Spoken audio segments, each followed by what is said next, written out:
రక్షించుటకు. మనమందరము పాపము చేత నిండి ఉన్నాము, శాపము చేత నిండి ఉన్నాము.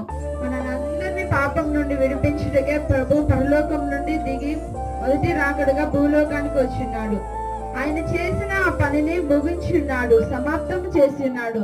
ఆయన పాపలను రక్షించుటకు ఎన్నో రాత్రులు ఎన్నో పగలు ప్రయాణాలు చేస్తూ సువార్తను ప్రకటిస్తూ అనేకులకు దేవుని ప్రేమను ప్రకటిస్తూ అనేకులను రక్షణలోనికి నడిపించున్నాడు, పాపం నుండి విడిపించున్నాడు, నీతిమంతులుగా చేసి ఉన్నాడు.